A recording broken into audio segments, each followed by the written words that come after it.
Phone ఎత్తి hello అంది శిల్ప. అత్తగారి దగ్గర నుంచి మామూలు యోగక్షేమాలు అయ్యాక ఉద్యోగం చేస్తానంటున్నావట. ఎందుకమ్మా అంత కష్టం ఏమొచ్చింది? డబ్బు చాలని పరిస్థితి లేదుగా. హాయిగా ఉంటూ సంసారం చక్కదిద్దుకుంటే బాగుంటుంది కదా అంది లలితాంబ. బాగానే ఉంటుంది అత్తయ్య గారు, కానీ ఉద్యోగం చెయ్యాలనే నా కోరిక ఎలా తీరుతుంది మరి? కొంచెం కినుకుగానే అడిగింది శిల్ప. సరేలేమ్మా, ఆ విషయం అబ్బాయి నువ్వు చర్చించుకోండి. కనీసం శ్రావణ మాస పూజలైన తర్వాత చేరొచ్చు కదా, ఆలోచించు అని సూచించింది లలితాంబ. అతి నిరుత్సాహంగా గొంతు మార్చి అమ్మో నోములా అంది శిల్ప. అమ్మో యుద్ధమా అన్నట్లంటున్నావేమిటమ్మా? నీకు సరదా లేదా?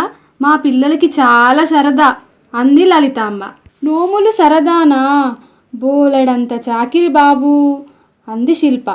మొత్తానికి కోడల్ని సముదాయించి ఒక్క శ్రావణ మంగళవార గౌరీ పూజ, వరలక్ష్మి వ్రతం మాత్రమైనా చేసి తీరాల్సిందేనని, అన్నీ తానే చూసుకుంటానని ధైర్యం చెప్పి ఒప్పించింది లలితాంబ. 4 రోజుల ముందే ఆ ఊరు చేరుకొని శ్రావణమాస పూజలన్నీ పూర్తి చేయించింది ఆమె.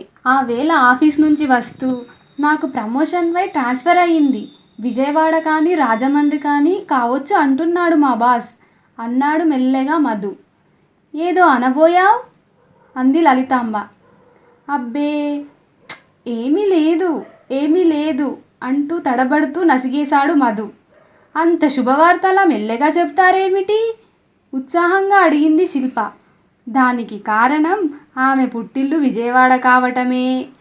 అవునవును, వాడికి ఉత్సాహంగానే ఉండి ఉంటుంది, ఊరికే అలా అంటున్నాడు కదురా అంది లలితాంబ అత్యుత్సాహంగా. ఎందుకంటే ఆవిడ కుటుంబం ఉండేది రాజమండ్రి కనుక. ఇద్దరి మాటలు వింటూ తనలో తానే నవ్వుకుంటున్నాడు మధు.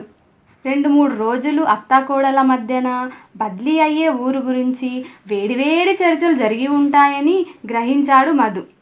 ఒరేయ్ మధు, టికెట్ కొని నన్ను రైలు ఎక్కించేరా, ఇంటి దగ్గర నాకు బోలెడన్ని పనులున్నాయి, చాలా రోజులైంది వచ్చి అంది లలితాంబ. అలాగే వెడుదుగానిలే అమ్మా అని తల్లిని అనునయించబోయాడు మధు.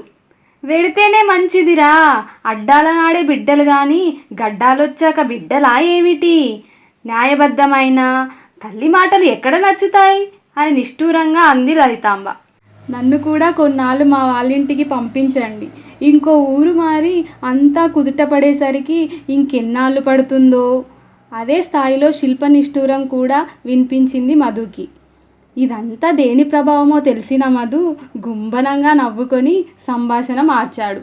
నన్ను కొన్నాళ్ళు విదేశాలకి ట్రైనింగ్కి పంపుతున్నారు, అది పూర్తయి వచ్చాక కానీ బదిలీ. ఏ ఊరికవుతుందో తెలీదు.